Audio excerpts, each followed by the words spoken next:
আমাদের অনন্য স্টোরি সকল প্রকার পার্ট গল্প দেখতে আমাদের চ্যানেলটি সাবস্ক্রাইব করে পাশে থাকা বেল আইকনটিতে ক্লিক করে অল নোটিফিকেশন অন করে দিন। ভাইয়া ফোন করছে, রিসিভ করো। আয়শা ননদকে কথা বলতে অনুমতি দিল। ভাইয়া আমি আরশি। নওশাদ জানতে চাইলো তার কথায়। আরশি জানালো তারা চরে এসেছে। নওশাদ বলল সেও আসছে, সন্দেহ ঘনিয়ে এসেছে। সিয়ামরা ফিরলো অনেক রকম ভাজা পোড়া নিয়ে। নওশাদ সেসব দেখে কপাল কুঁচকাল। আর কিছু পাসনি আনার জন্য? সিয়াম বলল মন খারাপ করে। নওশাদ কিছুটা ভাব নিয়ে বলল, ও এসব খাবার খায় না, ওর জন্য। মুখের কথা মুখে আটকে রইল নওশাদের। আয়শার হাতে তখন মুচমুচে একটা পেঁয়াজু, সেটা মুখে পড়ে আয়শা চমৎকার মুখভঙ্গি করে চিবোচ্ছে। নওশাদ দেখলো তার ভাইবোনগুলো ঠোঁট চেপে মুসকে মুসকে হাসছে। এবার সে নিজেও হেসে ফেলল নিঃশব্দে। ভুলেই গিয়েছিল তার বউ অতি সাধারণ মানবী। দূর থেকে ভেসে আসছে সন্ধ্যার আজান। জলদি বাড়ি ফেরা দরকার, নইলে বাড়িতে বকা খেতে হবে নওশাদকেই। এখানে রীতি অনুযায়ী নতুন বউয়ের নাকি 6 মাস পর্যন্ত গা থেকে হলুদ মেহেদির ঘ্রাণ আসে, যা ভূত প্রেতকে আকর্ষণ করে। নওশাদের হলুদ মেহেদি না লাগালেও আয়েশার তো সবই হয়েছিল। তাই নওশাদ এবার তাড়া দিয়ে সবাইকে নিয়ে বাড়ি ফিরল। বাড়ি ফিরে কিছুক্ষণ পরেই নওশাদ বোকা শুনল চাচি আর ফুফুর কাছে। তার করা ধারণাকে মিথ্যে প্রমাণ করে তারা বকলো বউকে নিয়ে মেলায় যায়নি বলে। শুনেছে পাশের গ্রামে পৌষ মেলা বসেছে। আয়েশা ঘরে ঢুকে শাড়ি বদলে ফেলেছে, মুখ হাত দিয়ে নিচতলায় এসেছিল চা বানাবে বলে। চাচি শাশুড়ি মুখে মেলার কথা শুনে তার আগ্রহ হলো খুব। আয়েশা নিজেই জিজ্ঞেস করলো, মেলায় কি কি হয়? নিচতলায় বসার ঘরটাতে উপস্থিত ছিল নওশাদের মা, চাচি, ফুফু, নওশাদ আর আরশা। আয়েশার কথা শুনে মহিলারা প্রত্যেকেই বুঝলেন মেয়েটা কখনো মেলায় যায়নি। আরশাদও সুযোগ খুঁজছিল তার হবু বউকে নিয়ে মেলায় যাওয়ার। গ্রামের লোকের চোখে পড়লে কথা হবে বলে সাহস করে উঠতে পারেনি। নওশাদটা বের হলে সে একটু সুযোগ নিতেই পারে ভেবে আগ বাড়িয়ে বলল, এখন চলে যাক, ওরা আয়েশাকে একটু ঘুরিয়ে আনবে। শহরে এসব দেখার সুযোগ কই। নার্গিস বেগম এবার মুখ খুললেন, হাব্বা বউরে নিয়ে যাও, ঘুইরা আসো। আয়েশার পরনে নতুন একটা সুতি কামিজ। শাশুড়ি মা তা দেখে জরুরি গলায় বললেন, বউ তো রেডি আছে, যা এখন তোর আব্বা আসলে আবার কিছু কইব। আরশাদও তাল মেলালো, হ্যাঁ, চাচা আবার যেতে মানা করলে তোরা এখনই যা, জলদি ফিরে আসিস। আয়েশা সবার কথা শুনে বুঝলো তারা এখনই যাবে। সে একবার এদিক ওদিক তাকিয়ে জিজ্ঞেস করলো, আরশি কোথায়? ওরে চিন্তা হইব না, তোমরা যাও। আয়েশা তবুও কিছু বলতে যাচ্ছিল। আরশাদ তাকে থামিয়ে তাড়া দিল। নওশাদ বোকার মতো দাঁড়িয়ে শুধু সবার কাণ্ড দেখছিল। তারা তার বউ নয় মনে হচ্ছে কারো মেয়ে নিয়ে পালিয়ে যেতে সাহায্য করছে। আয়েশা উৎসাহ পেয়ে ঘরে গিয়ে জুতো জোড়া পাল্টে ছোট্ট একটা পার্স আর ফোন নিয়ে বেরিয়ে পড়লো। বাড়ি থেকে রাস্তার মোড়ে পৌঁছতেই তারা দেখলো আরশাদ বাইক নিয়ে আগেই উপস্থিত। নওশাদ প্রশ্ন করার আগে সে জবাব দিল, রিক্সা নিয়ে সোজা তোর ভাবিদের বাড়িতে নামবি। কেন? ও মেলায় যাবে বলেছিল, কিন্তু বুঝেছি তো এখানে বিয়ের আগে বেড়ানো মুশকিল। আয়েশা আছে এখন সাথে, তাই আর কি। নওশাদ হেসে ফেললো ভাইয়ের কথায়। বয়সে মাত্র 8 মাসের বড় আরশাদ। ছোট থেকে দুজনে বেড়ে ওঠা, দুই জায়গা হলেও ছুটাছাটায় গ্রামে এলে সেই হতো নওশাদের একমাত্র বন্ধু। দুজনের সম্পর্ক ভাই কম, বন্ধুত্বই বেশি। বিনা সংকোচে একে অপরের সকল কথাই তারা শেয়ার করত। আরশাদ জানতো নওশাদের পছন্দের কথা, নওশাদের রুদ্রাণীকে ওরফে আয়শার কথা। তেমনি নওশাদও জানে আরশাদের প্রেমের কথা। বাড়িতে সবাই জানে আরশাদের বিয়েটা তারা ঠিক করেছে। একমাত্র নওশাদ জানে বিষয়টা আরশাদ নিজেই ঠিক করিয়েছে, ঘটকালের নাটক সাজিয়েছে। আরশাদের বাগদত্তা দীপা, আরশাদের প্রেমিকা আর ভাই তার প্রেমিকা কাম হবু বউকে নিয়ে একটু ঘুরতে চায়, তার বুঝতে বাকি নেই। আরশাদের কথা মতো নওশাদরাও গেল দীপাদের বাড়ি। দীপার মাকে আয়েশা আর নওশাদ বোঝালো তারা সব ছোট ভাই বোনদের নিয়ে যাচ্ছে মেলায়, তাই দীপাকেও নিতে এসেছে। মহিলা কিছুটা দোনামনো করেও রাজি হয়ে গেলেন।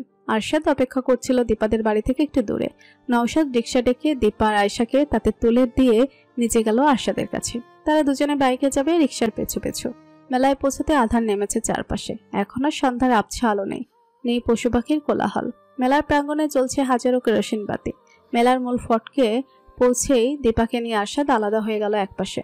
নওশাদ আর আয়েশা ঢুকলো অন্য পাশ দিয়ে। এই ভাই চুড়ি নেন, ভাবির জন্য মাত্র 40 টাকা মোট। লাল, নীল, হলুদ, বেগুনের সব রং আছে। দেখেন কোনটা পছন্দ করে ভাবি। নওশাদ বাঁকে চোখে তাকায় দোকানের দিকে। পাশ কাটিয়ে এগিয়ে যায় পরের দোকানে। সেখানেও এক ছোকরা হাঁক দেয়, ভাইয়া গার্লফ্রেন্ডের লাইগা ছকমকা চুড়ি লন, আদর পাইবেন। কিরমিরি ওঠে নওশাদ পুচকে ছোকরার রসিকতায়। সে দোকানও পেরিয়ে যায় অন্য আরেক দোকানের সামনে। স্বস্তি ফেলার জো সেখানেও নেই। মেলার প্রথম সারির স্টল জুড়ে রংবাহারি চুড়ির দোকান। মায়ের বকবকাতিতে আজ বউকে নিয়ে মেলায় আসতে হয়েছে। বড়লোক পরিবারের কন্যা, তার বউকে জানে এমন সস্তার মেলায় ঘুরে বিরক্ত হবে কিনা। এদিকে শালার বিট খেলে দোকানদারগুলো একের পর এক সুট টেনে ডেকে যাচ্ছে। কেউ বলছে প্রেমিকার জন্য চুড়ি নেন, কেউ বলছে ভাবির জন্য চুড়ি নেন।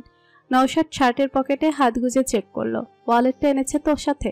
হঠাৎই কানে এলো রিন রিনের স্বর। এই দোকানটা একটু দাঁড়াবো। নওশাদ বুঝলেন এটা কি প্রশ্ন ছিল, নাকি তাকে জানানো হলো। সে মাথা নাড়িয়ে সায় দিল। মেয়েটাও দাঁড়িয়ে গেল রঙিন চুড়িগুলোর সামনে। আলতো হাতে ছুঁয়ে দেখছে একের পর এক কাচের চুড়ি।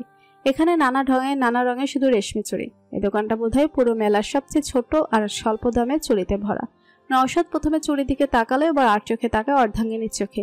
মেয়েটা দুমুঠো নীল আর দুমুঠো সাদা চুড়ি হাতে নিয়ে দোকানিকে জিজ্ঞেস করে, কত টাকা এগুলো? পর মুহূর্তে নওশাদের দিকে তাকিয়ে প্রশ্ন করে, নেবো এগুলো? হ্যাঁ নিন, নাও। আচমকা প্রশ্নে কিছুটা ভরকে গিয়ে আপনি সম্বোধন করে আবার শুধরে নেয় নওশাদ। এমনটা তার রোজ হয়। দুজনাতে দিনে 5টা কথা হলে একটা কথাতে থাকে তার সম্বোধন।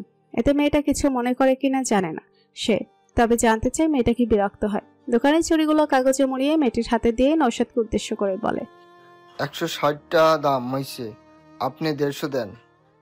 150 কেন? অবাক হয়ে জানতে চায় নওশাদ।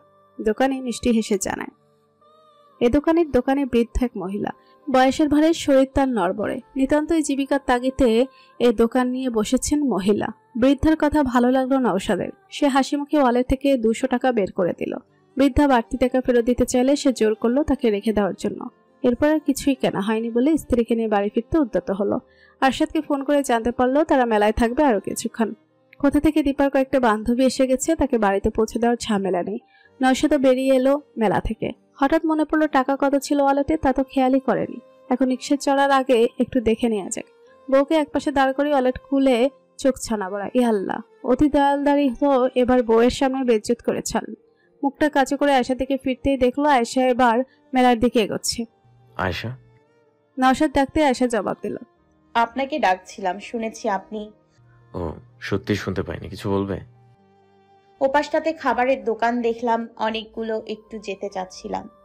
আয়শার কথা শুনে নওশাদের মুখটা ফ্যাকাশে হয়ে গেল। ওয়ালেটে আছে মাত্র 10 টাকা, বাড়ি যেতে লাগবে 30 টাকা। মনে পড়লো আরশাদের কাছে টাকা আছে নিশ্চয়। সে আরশাদকে কল করতে করতে বলল, একটু অপেক্ষা করো, পরে যাই। কাকে কল করছেন? আরশাদকে। আপনি আসার সময় টাকা আনিনি, আমি দেখেছি। আরশাদ ভাইকে কল করতে হবে না, এখন ফোন রাখুন। খুব স্বাভাবিক আচরণ। আর 10 টাকা স্বামী স্ত্রীর মতোই না কথাগুলো। নওশাদের মনে তুলতুলে নরম এক অনুভূতি হলো। আয়শা আবার বলল, আমার সঙ্গে আছে কিছু টাকা, আপাতত সেখান থেকে খরচ করি, আসুন। নওশাদ মুগ্ধতায় ডুবে গেল। এই মেয়েটা সাধারণ ছিল, তার চোখে আজ এই মুহূর্তে কেমন যেন অসাধারণ মনের কোমল পেলব এক মনোহরণী হয়ে উঠল। নওশাদ ভাবল এটাই বাস্তব। তার স্ত্রী মেয়েটি তার আপনজন, বড় আপনার সেজন। তার কথা একটু তো না না সবটাই শোনা যায়।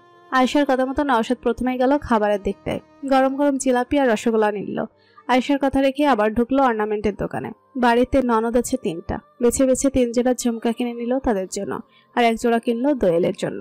কেনা শেষে মেলা থেকে বেরিয়ে তারা রিক্সার কাছে আসতে নওশাদ বলল, মিসেস, একটু উপকার আমারও করবেন দয়া করে। আয়েশা প্রশ্নবোধক চাহনি দিল। নওশাদ হাসলো, বলল, পকেটে যা আছে তা দিয়ে রিক্সা ভাড়া হবে না। আয়েশা দ্বিতীয়বারের মতো খেয়াল করলো নওশাদের মুখটা। আধার আলোর মিশ্রণে আবছা মুখের হাসিটা হঠাৎ কেমন যেন গভীরে কোথাও লেগে গেল। চোখে চোখ রেখে কি যেন দেখার চেষ্টা করলো না। এই আবছা আলোয় স্পষ্ট দেখা গেল না নওশাদের চোখের ভাষা। দোয়েল যাবে না আমাদের সাথে, সে তার দাদির সঙ্গে বাড়িতেই থাকবে। কাটকাট গলায় ঐশী কথাটা বলল বাড়ির সকলের সামনে। কাল আয়েশা আর নওশাদের বউ ভাত হবে নওশাদের দাদা বাড়িতে। দেওয়া ছিল কালকের। হঠাৎই নওশাদের বাবা ফোন করে জানালেন তার একদিন আগে গেলেই ভালো হয়। দূরের পর জার্নিতেই সবাই কাহিল হবে, একটু ঘোরাফেরা করবে না? ভদ্রলোকের কথা দিশানের ভালো লাগলো। হোক হুট করেই আত্মীয়তা, তবুও আত্মীয়তা। নতুন জায়গায় একটু আগে ভাগে গেলে ভালো ঘোরাফেরাও হবে, সাথে নতুন আত্মীয়ের হাবভাব দেখা যাবে। নিজেদের মেয়ে থাকবে সেখানে, দেখাশোনাটা এখনই না হয় হোক। সে আর কারো অনুমতি না নিয়ে নিজেই জানিয়ে দিল তারা আগেই আসছে। দিশান বললেও সকলে আগেই যেতে প্রস্তুত নয়। আবির সরাসরি কথা না বললেও সে জানিয়ে দিয়েছে আর যাবে না, যাচ্ছে না অসুস্থ দিলশাদও। আয়েশার দাদা দাদি আর নানির বাড়ির প্রায় সকলেই যাবে। দিশান মেয়েকে রেখে যেতে চাচ্ছে না বলে ঐশী কঠোর গলায় নিষেধাজ্ঞা দিল। চৈতি শুনল তবুও কিছু বলছে না। তার মনে হচ্ছে দোয়েল আপাতত দূরেই থাকুক নওশাদ থেকে। সবার অজান্তে মেয়েটার মনে যে ট্রমা জেগেছে তা থেকে উঠে ওঠার জন্য কিছুটা সময় দেওয়া দরকার। কে জানে তারা ভাবছে নওশাদ দোয়েলের ইনফ্যাচুয়েশন, এক্স্যাক্টলি সেটা নাও হতে পারে, তার চেয়েও বেশি কিছু হতে পারে। যদি মন থেকে দোয়া করে দোয়েলের ইনফ্যাচুয়েশনই হোক নওশাদ। দিশান বুঝতে চাইছে না ঐশীর কথা। সে কেমন বুঝতেই পারেনি তার মেয়ের দুর্ঘটনার কারণ কে হতে পারে। ঐশী আর চৈতি ঠিকই বুঝেছে, আর চৈতি তো সবটা কাল জেনেই গেল। হ্যাঁ, চৈতি শুনেছে দোয়েলের সব কথা। কাল হাসপাতাল থেকে ফেরার পথে সে দোয়েলকে নিয়ে ঘুরতে গিয়েছিল ধানমন্ডি লেকে। খোলা হাওয়ায় চলতে চলতে বন্ধুর মতো দরদ গলায় চৈতি প্রশ্ন করেছিল দোয়েলকে, আশাকে ভালোবাসো দোয়েল? আচমকা প্রশ্নে হকচকায় দোয়েল। অবাক চোখে তাকায় বড় আম্মুর দিকে। এ প্রশ্ন কেন? নওশাদকে ভালো লাগে? দোয়েলের এবার আর বুঝতে বাকি নেই, তার মনের খবর বড় আম্মু জেনে গেছে, হয়তো আম্মু বলে দিয়েছে। দোয়েল মাথা নিচু করে হাঁটতে থাকে। দোয়েলকে নিয়ে নিরিবিলিতে পাশাপাশি বসে চৈতি। দোয়েলের একটা হাত আলতো করে তুলে নেয় নিজের কোলের উপর, নরম গলায় আবারও বলে, বড় আম্মুর কথা শুনবে মা। কত স্নেহের সাথে কথা বলছে বড় আম্মু। দোয়েলের চোখ ভিজে উঠলো একটু একটু করে, নিঃশ্বাস ভারী হয়ে গলায় কান্না জমছে। চৈতি জবাবের অপেক্ষা করে না, সে বলতে থাকে, আমরা জীবনে কত কি চাই, কত কি ভালোবাসি, কিন্তু সব ভালোবাসার জিনিস সব সময় কি পাই? আবার অনাকাঙ্ক্ষিত। নওশাদ স্যার তো কোনো জিনিস নয় বড় আম্মু, সে মানুষ, আমার পছন্দের মানুষ, আমি ভালোবাসি তাকে। থেমে থেমে মনের আগলগুলো বলেই দেয় দোয়েল তার ভালোবাসার কথা। লজ্জা লাগছে, অস্বস্তি হচ্ছে বড় আম্মুর সামনে বলতে, তবুও তার যে কষ্ট হচ্ছে, খুব বুকের ভেতর জ্বালাপোড়া করে। তার ভালোবাসার মানুষ, তার মনের মানুষটা তারই বড় বোনের স্বামী। এই সত্যিটা যে সে মানতে পারছে না কিছুতেই। চোখ বুঝতেই চোখের সামনে মুখটা ভেসে ওঠে নওশাদ স্যারের। সে তো কল্পনাতেও ভাবতে পারে না স্যার তার আপুকে ছোবে, ভালোবাসবে, আদর করবে। সেদিন তো এমনি এমনি সুইসাইড করতে চায়নি দোয়েল। সে সইতে পারবে না স্যারের পাশে আপুকে, তাদের একসাথে দেখলে মরে যাবে একদম। চৈতি টের পায় মেয়েটার আবেগের তীব্রতা, তবুও মন বলে সব ঠিক হয়ে যাবে। দোয়েল মোহ আর ভালোবাসার ফারাক বুঝতে পারছে না বলে কষ্ট পাচ্ছে। চৈতি তাকে খুব করে বুঝিয়ে সুঝিয়ে বাড়ি ফিরল। আজ মেয়েটার মুখ দেখে আন্দাজ করতে পারছে না মনের মেঘ কেটেছে কিনা, তাই আর জোর করছে না ঐশীকে। দোয়েল নিজেও বলল সে যাবে না কোথাও। দুপুরের আগেই সকলে রওনা হলো নওশাদের গ্রামের উদ্দেশ্যে। দুপুর হয়ে গেছে, রান্না এখনো শেষ হয়নি। নওশাদ গোসল সেরে ঘরে বসে রইল। পেটে খিদে থাকলেও বউকে বা কাউকে বলতে ইচ্ছা করছে না। আয়শা এখনো গোসল সারেনি, তার কি খিদে পায়নি? আজ সকালে নাস্তায় চিতই আর তেলের পিঠা তৈরি করেছিল চাচি আম্মা। কে জানে আয়শার ওসবে পেট ভরেছে কিনা। নওশাদের তো ভরেনি, উল্টে এখন খিদে লেগেছে খুব। আম্মা বলে গেল রান্নাটাও নাকি হয়নি। আয়শার কথা ভেবেই নওশাদ ঘর থেকে বেরিয়ে আরশিকে ডাকলো। আরশি, শুনে যেত। দোতলায় নিচের ঘরেই ছিল আরশি। নওশাদ ভাইয়ের ডাক শুনে তড়িঘড়ি সামনে এলো। ডাকছিলে? খিদা লেগেছে খুব, নিচে গিয়ে দেখ তো কি আছে খাওয়ার। ঘরে দিয়ে যাস, আর শোন একটু বেশি করে আনবি। আরশি নিচে গেল। চাচি আম্মাকে বলতেই তারা সেমাই দিল, সাথে নকশি পিঠা। বউয়ের বাড়ির মেহমান পৌঁছতে বিকেল হবে বলে তারা নাস্তার জন্য এসব তৈরি করেছে। নওশাদ সেমাইয়ের বাটিটা রেখে দিল বিছানার ওপরই, নিজে একটা পিঠা হাতে নিয়ে বারান্দায় দাঁড়ালো। মিনিট পাঁচেক পর আয়শা ঘরে ঢুকতে নওশাদও ঘরে ঢুকলো। মা সেমাই আর পিঠা পাঠিয়েছে, খেয়ে নাও, লাঞ্চ একটু দেরি হবে। আয়শা সরল দৃষ্টিতে তাকায় সামনের পুরুষটার দিকে। খয়েরি রঙের একটা টি শার্ট আর ট্রাউজার পরনে লোকটাকে ভীষণ ভালো দেখাচ্ছে। দোয়েলকে পড়াতে গেলে যেমন সাদামাটা শার্ট আর আলু থালু চুলে দেখতো, এখন তার চেয়ে ভিন্ন। ফর্মাল লুকে দেখলো বিয়ের পরের দিন, তখনও লেগেছিল সুদর্শন। শুধুমাত্র পড়াতেই যেত কেমন যেন ক্যাবলা ক্যাবলা ভাব নিয়ে। কি হলো, সেমাই পছন্দ না অন্য কিছু দিতে বলবো? আয়শার নীরবতা দেখে নওশাদ বলল কথাটা। না না না, সেমাই খাই, আমি খাচ্ছি। বিছানা থেকে সেমাইয়ের বাটিটা হাতে তুলে নিল আয়শা। পাশে এক থালিতে পিঠা সাজানো, সেখান থেকে একটা পিঠাও নিল। নওশাদ দেখলো মেয়েটা এখন সংকোচিন খাচ্ছে। বিয়ের পরে আজই প্রথম এতটা স্বতঃস্ফূর্ত লাগছে তার রুদ্রাণীকে। বেলা 3টা। রান্নার পর গৃহিণীরা গোসল সেরে টেবিলে সাজিয়েছে। ঘরের পুরুষটা খেতে বসে মহিলাদেরও ডাকলো। নওশাদের মা বলল, আমরা পরে খাবো, আপনারা খান। এতটুকু বলে নার্গিস আবার ডাকলেন, নওশাদের বউ, তুমি বইসা পড়ো, সেই সকাল থেকে না খাওয়া। না আন্টি, আপনি সেমাই পাঠালেন ঘরে, সেগুলো সব খেয়েছিলাম। আয়শার কথা শেষ হওয়ার আগে নওশাদ বিষম খেলো। তার চাচি, ফুফু আম্মার মা তিনজনে দৃষ্টি করতে স্থির হলো নওশাদের উপর। ফুফু আম্মা ফিক করে হেসে বললেন, আমরা কিছু বুঝি নাই ছোট আব্বা, তুমি ভাত খাও। পুরুষেরা কেউ কিছু না বুঝলেও নারীরা বুঝেছেন একা আয়শা ছাড়াই সবাই। নওশাদ আর মাথা তুলে তাকায় না কোনো দিকে। তড়িঘড়ি খাওয়া শেষ করে সে বেরিয়ে গেল বাড়ি থেকে। দিশান মামা ফোন করেছেন, তারা পৌঁছে গেছে এলাকায়। ব্যালকনিতে বসে বইয়ের পাতা উল্টে যাচ্ছে দোয়েল। পড়ায় তার মন নেই একটু। হাতের ক্ষতটা সেরে যাচ্ছে, তবু একটু চিনচিনে অনুভূতি। আনমনেই বই বন্ধ করে হাতের কাটা অংশটা ছিল। আজীবনের জন্য একটা চিহ্ন পড়ে গেল হাতটাতে, ব্যর্থতার চিহ্ন। প্রথম ভালোবাসা হারিয়ে ফেলার চিহ্ন। দোয়েল বুঝতে চেষ্টা করছে বড় আম্মুর বলা কথাটাই ঠিক কিনা, নওশাদ স্যার সত্যি তার মোহ কিনা সে পরীক্ষা করতে চাইছে।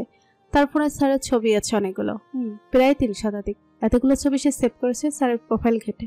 ছবিগুলো স্যারের টিনেজ থেকে এখনকার সময় পর্যন্ত তোলা সব ছবি। একটা ছবি তো স্যারকে দেখেছে স্কুল ইউনিফর্মে বন্ধুদের সাথে কেক মাখামাখি করছে। দোয়েল আন্দাজ করে ওই সময় স্যার সম্ভবত ক্লাস 9 বা 10-এ পড়ে। কিশোর মুখে নতুন নতুন গ্রুপের উপস্থিতি চোখে পড়ে। ভাবতে ভাবতেই দোয়েল হেসে দেয় শব্দ করে। তার খোঁজ দিতে আসা দাদির হাসির আওয়াজ শুনে প্রশ্ন করে, হাসছো কেন? উফ দাদি, তুমি কেন কষ্ট করে উপরে এলে? দিলশাদ নাতনির কথার জবাব না দিয়ে পাল্টা প্রশ্ন করে, পড়তে বসছিলে? এই তো বসেছিলাম, পড়বো না? তুমি বসো না। নিজের পাশে রাখা একটি বেতের চেয়ার দেখিয়ে দেয় দোয়েল। দিলশাদ সে কথার পাত্তা দিল না, পুনরায় প্রশ্ন করল, তুমি কি এখন পড়তে চাচ্ছ? না, ভালো লাগছে না। তাহলে নিচে এসো, লাঞ্চ করব। দরাজ গলায় দিলশাদ নাতনিকে জানালেন কথাটা। দাদির গলার স্বরটা কেমন পাল্টে গেল আচানক। দোয়েল বসা থেকে উঠে দাঁড়ালো। চলো। দোয়েল চাইছে নওশাদকে ভাবনা থেকে দূর করতে। বড় আম্মু বলেছিল নিজেকে সবার সাথে ব্যস্ত রাখো, তাহলেই বেরিয়ে যাবে অন্য কারো ভাবনা। আদৌ তা হবে কিনা জানে না দোয়েল, কিন্তু চেষ্টা তো করাই যায়। পুরো পাড়া সড়ক গ্রাম। নওশাদের শ্বশুরবাড়ি থেকে 3-3টে গাড়ি এসে ঢুকেছে গ্রামে। আশ্চর্যজনক কথা না, এই গ্রামে এক চেয়ারম্যান ছাড়া আর কারো বাড়িতে গাড়ি নেই। আত্মীয় বলতেও কারো এত বড়লোক আত্মীয় নেই, তাই নওশাদের এত বড়লোক আত্মীয় আসতে দেখে গ্রামে কেমন সাড়া পড়ে গেল। দিশানও একদম মিষ্টির দোকান তুলে এনেছে মনে হচ্ছে। চৈতি, দিশান, ঐশী, তার ছেলে ঈশান আর দিশা এসেছে দিশানের বাবার বড় পাজরোতে করে, সেটাতেই ছিল মিষ্টি বহর। নওশাদদের বাড়িতে নেমে সেগুলো বের করে বাড়ির ভেতর ঢোকার সময় পাড়ার সকলে দেখতে থাকলো চোখ বড় বড় করে। আয়শার দাদার গাড়ি থেকেও নামলো ফলের বড় বড় দুটো ঝুড়ি। এত সব উপঢৌকন সমেত মেহমানে এই গ্রাম এই প্রথম। অল্প সময়ে পাড়ায় হইচই পড়ে গেল এ নিয়ে। আয়শা খাওয়ার পরে মাত্রই ঘরে গিয়ে বিছানায় গায়ে লিয়েছিল। হঠাৎ কানে এলো শাশুড়ি মায়ের উচ্ছ্বসিত গলার স্বর, আম্মু আব্বু এসে গেছে। কথাটা ভাবতে গিয়ে লাগাম টানলো ভাবনায়। তারা এলোই বাকে? তারা তো একত্রে আসেনি মেয়ের বাড়িতে। চঞ্চল মনটা ভীত হরিণীর মতো আচমকা মন খারাপে ডুবে গেল আয়শার। তার জীবনে এতটাও সুখ নেই। তার জীবনে বাবা মা হলো বিচ্ছেদের নাম। ওরে বাবা, এত পিঠা! উল্লসিত হয়ে দিশানের ছেলে ঈশান বলল কথাটা। নওশাদ পাশেই দাঁড়িয়ে পুরুষ মেহমানদের নাস্তার তদারকি করছিল। ঈশানের কথা শুনে সে সেমাইয়ের বাটি বাড়িয়ে ধরল সামনে। পিঠা পছন্দ শালা বাবুর? খুব। টেনে টেনে বলল ঈশান। সেমাইয়ের সাথে খেয়েছো কখনো? না তো। ঠোঁট উল্টে জবাব দিল ঈশান। নওশাদ চামচে তুলে একটু সেমাই দিল ঈশানের মুখে। আদরে গলায় বলল, এবার একটু পিঠা মুখে দাও তো, কেমন লাগে? মজা। ঈশান শব্দ করে বলল। নওশাদ হেসে নিজে এবার বাকি সেমাইটুকু খাইয়ে দিল শালা সাহেবকে। বড়রাও বড্ড আরাম করে খেলো শরবত সহ অন্যান্য নাস্তা। সন্ধে হতেই আবারও হলো এক দফা চা নাস্তার পাট। সন্ধ্যের পর নওশাদের বাবার সাথে পুরুষেরা গেল বাজারের দিকে। দিশান অল্প সময় খুব উপভোগ করছিল গ্রামের আলো বাতাস। থেকে থেকে মনে পড়ছিল ভাই দিহানের সাথে মায়ের নানি বাড়ির স্মৃতিগুলো। গ্রামের সেই স্মৃতি বহু বছর পুরনো, কিন্তু আজ এই মুহূর্তে গ্রামের পথে বেরিয়ে তার মন ঘাবড়ালো। বারংবার মনে হতে লাগলো এই তো সেই পথ যে পথে দু ভাই হাঁটতে হাঁটতে গল্প করত ঐশীর দিশানের ব্রেকআপ হয়েছে। দিহান জানতো তার স্কলারশিপ চান্স মিস হয়ে গেছে, আর তাদের সঙ্গে যুক্ত হতো ছোট 2 বোন দিশা আর চৈতি। না, এই সেই গ্রাম নয়, তবুও গ্রামের পথটা, পথের পাশে সবজি ক্ষেত, সন্ধ্যের নির্মল হাওয়া আর নীরবতা তাকে মনে করিয়ে দিচ্ছে পুরনো সময় আর হারিয়ে ফেলা মানুষটাকে। দিশান আবেগে বিদ্ধ হয়ে বিড়বিড় করে ওঠে, খুব কি দরকার ছিল এভাবে চলে যাওয়ার? বাবা মা আর চৈতির দায়িত্ব আমার কাঁধে ফেলে চমৎকারভাবে মুক্ত হয়ে গেলে ভাইয়া। আমার একার কাঁধে এত ভার ভার লাগে মাঝে মধ্যে। সারাক্ষণ মনে হয় আমি সবাইকে দেখে রাখতে পারছি না। মন বলে তুমি ফিরে আসো, আমি একটা দায়িত্ব ভাগ করে নেই। আমি বুড়ো হচ্ছি ভাইয়া, তুমিও নিশ্চয়ই হতে। জানো, চৈতি প্রায়শই একটা কথা বলে, দিশান ভাই তোমার চুলে পাক ধরেছে। তোমার ভাইয়া বেঁচে থাকলে তারও নিশ্চয়ই এখন চুল পাকতো, বুড়ো হয়ে যেত লোকটা। চৈতি হাসতো কথাটা বলতে বলতে, তারপর চোখ মুছতো। ছোট্ট পাকো নিয়ে চৈতি এখন বুড়িয়ে যাচ্ছে মন থেকে। পাক্কা গৃহিণী, পরিপক্ক ব্যবসায়ী। আজ অথচ দিহান বেঁচে থাকলে সে এতটা দায়িত্বশীল হতেই পারত না আহ্লাদে ডুবে। হাঁটতে হাঁটতে বাজার অবধি চলে এসেছে দিশানরা। চোখের তরল আড়াল করে দিশান এগুলো চায়ের দোকানে। বাড়ি থেকে চা খেয়েও সে এখানে আবার চা খাবে বলে সিদ্ধান্ত নিল। তার সঙ্গে আছে তার বাবা, আয়েশার দাদা, নওশাদের বাবা, ফুফু। আর বাজারেই দেখা হলো নওশাদের চাচার সঙ্গে। সকলে মিলে আরেক দফা চা আড্ডা জমালো বাজারে। এরই মাঝে আয়েশার দাদার ফোন এলে ভদ্রলোক দেখলেন ছেলে ফোন করছে। কল তুলতে আবির জানতে চাইলো আয়েশার শ্বশুর বাড়ির ঠিকানা। বৃদ্ধ অবাক হয়ে জিজ্ঞেস করলেন, ঠিকানা দিয়ে কি করবে? আবির বিরক্ত হলো বাবার প্রশ্নে। বাবাকে জানালো সে এসে গেছে নওশাদের বাজারে, এখন বাড়িতে কি করে যাবে তা যেন বলে উদ্ধার করে। আয়েশার দাদা মনে মনে হাসলেন, সেই সাথে খুশিও হলেন। যাক, অবশেষে এসেই গেল মেয়ের শ্বশুর বাড়িতে। তিনি জানিয়ে দিলেন তারা বাজারে একটি চায়ের দোকানে বসে আছে। আবির সেখানে উপস্থিত হতেই দিশানের চোখ মুখ গম্ভীর হলো। অতি সাবধানে সে এড়িয়ে গেল আবিরকে। তারা বাড়ি ফিরতেই অবাক হলো আয়েশার দিশাও। আয়েশা মনে মনে উৎফুল্ল হলেও খুব তার বাবা এসেছে বলে। রাতের খাওয়া মোটামুটি টাইপের ছিল, তাই প্রত্যেকেই পেট ভরে খেতে পারলো। সবাই যখন ঘুমানোর প্রস্তুতি নিচ্ছে তখন আবির ডাকলো মেয়েকে, কথা আছে তার সাথে। আয়েশা দেখলো আব্বু আসার পর থেকেই ঘুরে ফিরে তাদের বাড়িটি দেখছে। বাড়ির আঙিনায় চলছে টিমটিম এখন দেবাতি। নয়শাদ আড়ষ্ট ভঙ্গিতে শ্বশুরকে একটা চেয়ার পেতে দিল বসার জন্য উঠোনের এক পাশে। আবির এক পলক তাকায় মেয়ের জামাইয়ের দিকে, গাঢ় গলায় বলে, জি। ভড়কায়ও নওশাদ। নওশাদ আর কিছু না বলে ঘরে ঢুকে আরো দুটো চেয়ার আনে। ততক্ষণে আয়েশা এসে দাঁড়ায় আব্বুর সামনে। আবির মেয়ের দিকে তাকিয়ে জিজ্ঞেস করে। অবাক হয় আয়েশা। কতগুলো বছর পর আব্বু জানতে চাইলো সে কেমন আছে। খুব ছোটবেলায় আয়েশা যখন আম্মুর সাথে কিংবা মামির কাছে থাকতো তখন আব্বু ফোন করে জিজ্ঞেস করতো সে কেমন আছে। বড় হওয়ার পর মনে পড়ে কবে তাকে জিজ্ঞেস করেছিল, তাই আজ বাবার এই প্রশ্ন তাকে আবেগী করে তুলল। চোখ ছলছল আর মনটা শীতল হলো খুব। আপনজনদের একটু স্নেহ বড় রকমের স্বস্তি হয়, আস্থা জানতে পারলো আয়েশা। সে কান্না চেপে জবাব দিল, আলহামদুলিল্লাহ, খুব ভালো আছি। নওশাদ খুশি হয় আয়েশার উত্তর শুনে। আবির কপাল কুঁচকে তাকায় মেয়ের দিকে, আরেকবার তাকায় বাড়িটার দিকে। টিনের দোতলা, কমন বাথরুম আর এসি ছাড়া ঘরগুলো, তবুও মেয়েটা কেমন জোর দিয়ে বলল ভালো আছে খুব। আদতে ভালোই আছে তো, নাকি চেপে গেল কথা। এবার মেয়ের জামাইকে ভালো করে দেখার চেষ্টা করে। আধোয়ালায় চোখে পড়ে লম্বা চড়া ছেলেটার চোখ, মুখের দারুণ স্পষ্টতা, অথচ দাঁড়ানোর ভঙ্গিতে আড়ষ্ট ভাব নাকি শ্রদ্ধা প্রকাশে অমন নুয়ে আছে কে জানে। শুনেছে ছেলেটা ভালো ছাত্র ছিল, এখন চৈতির আন্ডারে চাকরি করছে। স্পষ্ট আওয়াজে সরাসরি এই কথাটাই বলল আবির। দোতলায় যে ঘরে দিশা, চৈতি আর ঐশীকে থাকতে দেওয়া হয়েছে সে ঘরের বারান্দাটা আঙিনা বরাবর। সেই বারান্দায় চুপচাপ দাঁড়িয়েছিল দিশা। তার উদ্দেশ্য এখানে কি কথা হয় সবটা শুনবে সে। আবির যদি মেয়েকে বা মেয়ের জামাইকে উল্টাপাল্টা কিছু বলে তো সে খবর করে ছাড়বে। এখন আবিরের কথা শুনে সে বিড়বিড় করে উঠল, কি ভালো মানুষটা বলেছে এই কথা, যে নিজেই জীবনে কারোর মেয়েকে ভালো রাখতে পারেনি। রাত অনেক হয়েছে, এবার ঘুমানো দরকার। শ্বশুরের ডায়লগ শুনে বিছানা পর্যন্ত আসতে রাত হলো 11:30। পুরো বাড়ি নীরব নিস্তব্ধতায় পূর্ণ। শুধু আলোয় আলোয় সরব আছে নওশাদের শোবার ঘর। আয়েশা অনেকক্ষণ হলো বারান্দায় গিয়ে দাঁড়িয়েছে, এখনো রুমে ঢুকার খবর নেই। বিবাহিত পুরুষ কি বউ ছাড়া বিছানা উঠতে পারে, তাও কিনা এমন মধ্যরাতে? হোক না বউয়ের সাথে দূরত্ব, তবুও বিছানাটা দুজনের। হাসপাস করতে করতে নওশাদও চলে গেল বারান্দায়। বাইরে জ্যোৎস্নায় ভাসছে চারিদিক, সেই সাথে ঝিঝির ডাক। আধার ফুরে জোনাকির আলো মিটমিটিয়ে হাসছে কেমন, সেই সাথে মৃদু হাওয়ার তরঙ্গ। এই আধারি হাওয়ায় গা ভাসানো নওশাদের অতি পুরাতন অভ্যাস। গ্রামে এলেই সে আরশাদের সাথে বেরিয়ে পড়তো ঘুরতে। নদীর ঘাটে কখনো সখনো নৌকা বাঁধা চোখে পড়তো, তারা উঠে বসতো নৌকায়। গ্রামে 2-4 বন্ধুও থাকতো সাথে, থাকলে সকলে মিলে কত কি করতো বসে। কারো কারো জন্মদিনেও তারা এমন সময় নদীর ঘাটে বালুর পরে আগুন জ্বালিয়ে আলো করত। জায়গাটা সে সাথে পালন হতো জন্মদিন। গ্রামের বাজারে কেকের দোকান নেই বলে তারা যেত নদীর উপর নারায়ণগঞ্জে।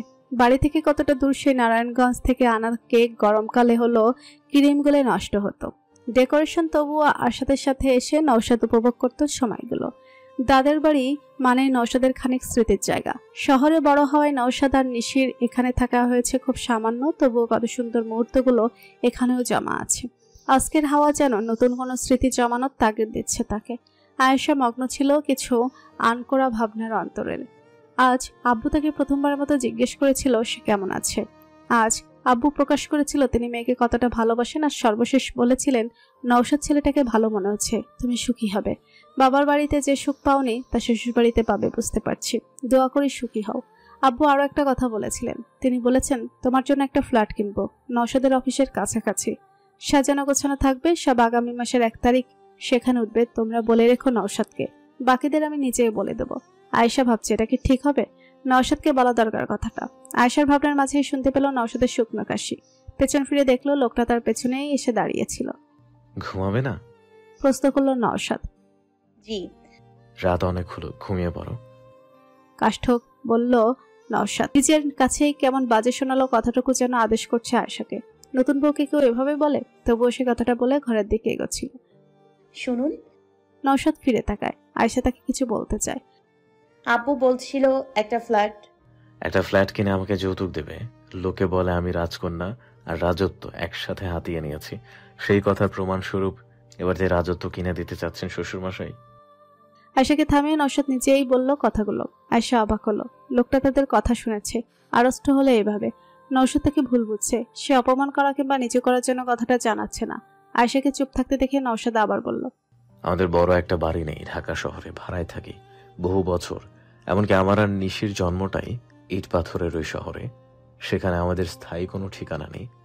বাবার স্বল্প আয়ে বহু বছর ছিলাম মোহাম্মদপুরের এক বাড়ির ছোট্ট 2 ঘরে। তারপর অনেক বছর পর উঠেছি বর্তমান বাড়িটাতে, যেখানে 2 ঘরের সাথে বাড়তি বলতে আছে একটা বারান্দা, বাথরুম আর লাগোয়া ছোট্ট রসোই ঘর। আমার আম্মা নারায়ণগঞ্জের চাষারার বড় বাড়ির এক মেয়ে। সেখানে তাদের পুরোনো আমলের একটা 3 তলা বাড়ি আছে অর্থের প্রাচুর্য।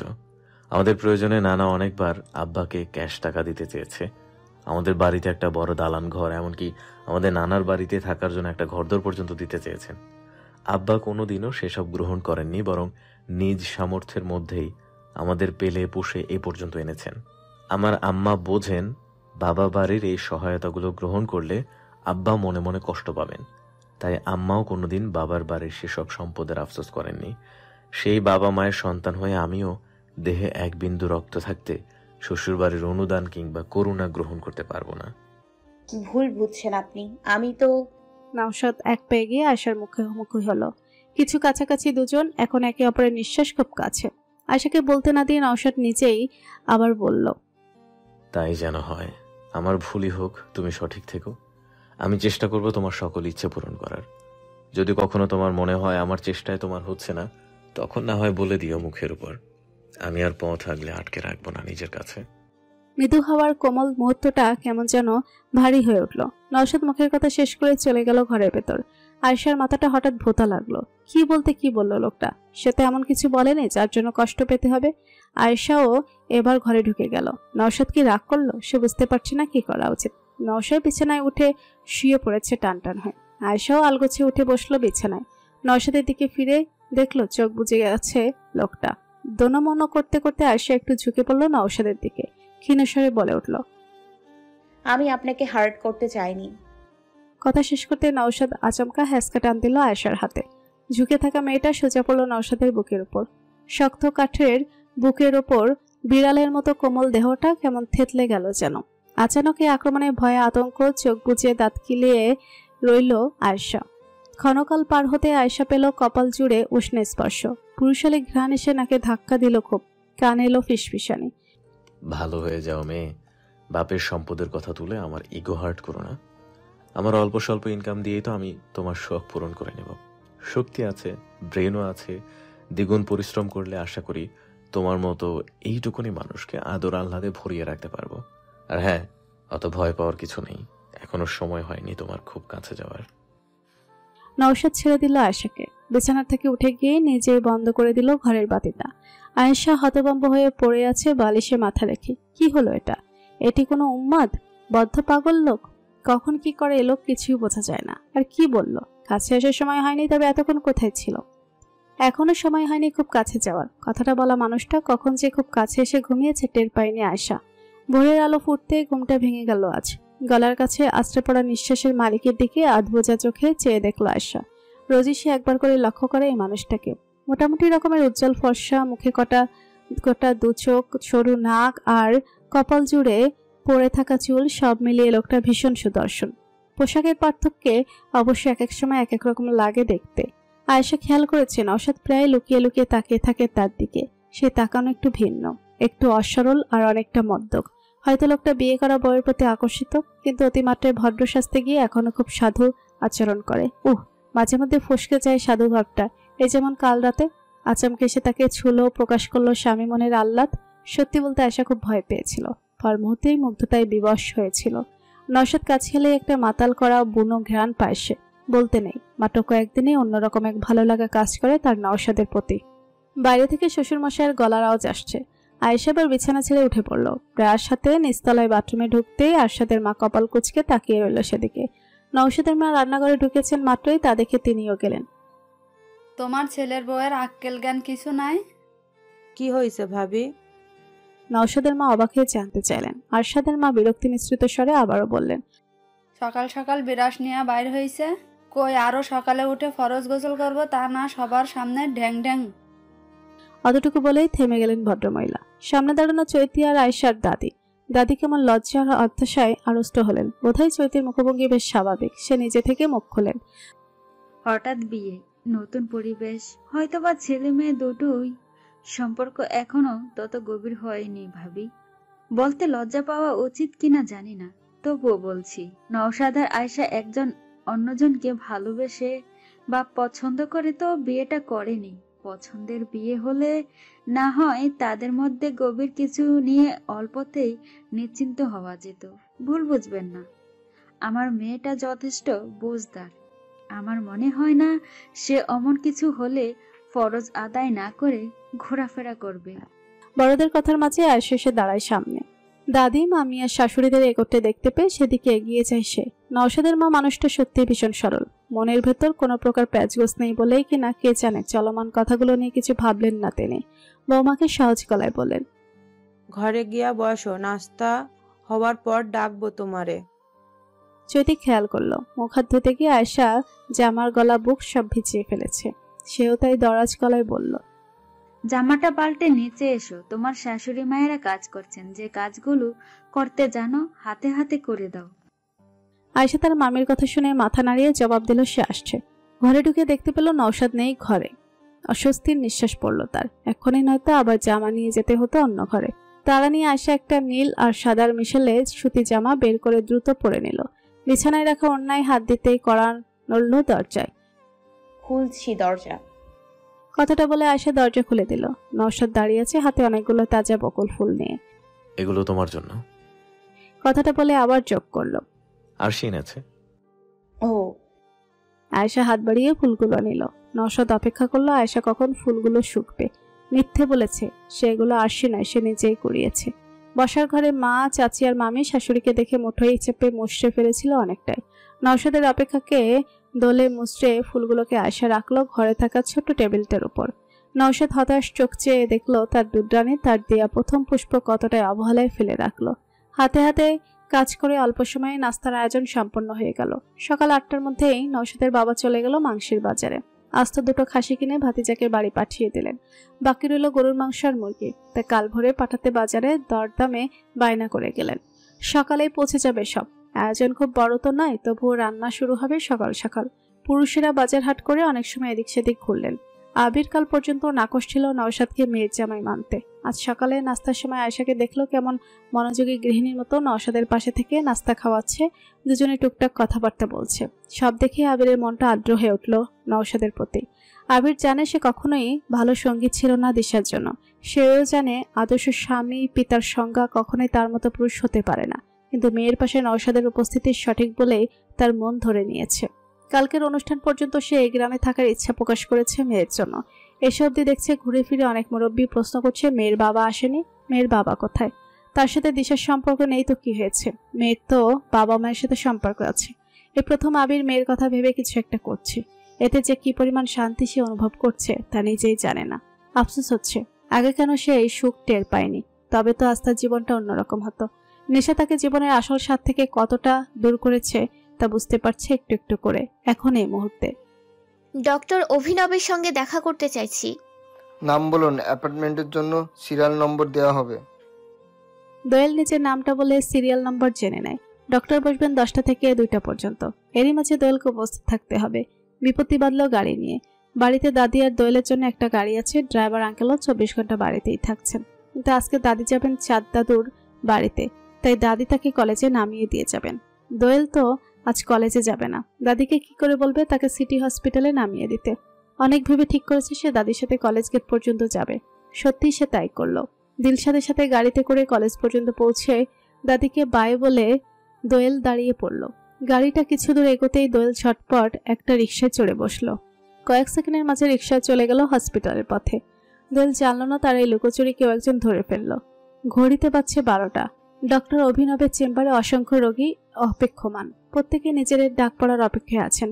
সকলের ভিড়ে দোয়েল উপস্থিত। তার পরনে কলেজের শুভ্র পোশাক, সে কারণে বোধহয় অনেকে ফিরে ফিরে দেখছে তাকে। 13 নম্বর সিরিয়াল শুনতে উঠে দাঁড়ায় দোয়েল। অভিনবের চেম্বারে ঢুকে সালাম দিতে অভিনব বলল, বসুন। দোয়েলের দিকে তাকিয়ে বলল, সমস্যা বলুন। আঙ্কেল, আমি দোয়েল। বড় আম্মুর সাথে দেখা হয়েছিল সেদিন। তোমাকে চিনতে পেরেছি মামুনি। কেমন আছো? চৈতি কেমন আছে? সবাই ভালো আছে। তোমার কি হয়েছে মামুনি? সমস্যা বলো। আমি ভালো আছি আঙ্কেল। অভিনব সরু চোখে তাকায়। দোয়েল একা আর তাকে দেখে সুস্থই মনে হচ্ছে। তবে এখানে এলে যে? আঙ্কেল, আপনার সাথে আমার কিছু কথা ছিল। আমরা কি একটু অন্য কোথাও কথা বলতে পারি? অভিনব অবাক হয়। তার সাথে এমন কি কথা যে আলাদা বলতে হবে? চৈতি বা তার বাড়ির লোক কি কেউই এর সাথে আসেনি মেয়েটির? কলেজ ড্রেসে হাসপাতালে কি করছে সে? তুমি একা এসেছো? মাথা উপর নিচ করে দোয়েল জবাব দেয়, সে একা এসেছে। অভিনবের অভিজ্ঞতা বলে মেয়েটি বাড়িতে কাউকে না জানিয়ে এসেছে। মামুনি, তুমি কি কোনোভাবে অসুস্থ? না। তবে এখানে আসার কারণ? এবারের প্রশ্ন অভিনবের গলার স্বর গাঢ়। সে আবারও প্রশ্ন করে, তুমি কি ব্যক্তিগত কোনো কারণে এখানে এসেছো? দোয়েল সপ্রতিভ হয়ে জবাব দেয়, হ্যাঁ আঙ্কেল। তবে যে সরি মামুনি, এখানে আর কোনো কথা নয়। বাইরে অনেকগুলো পেশেন্ট অপেক্ষায় আছে। এক কাজ করো, তুমি তোমার ফোন নাম্বারটা লিখে দাও এখানে, আমি কল করব সময় করে।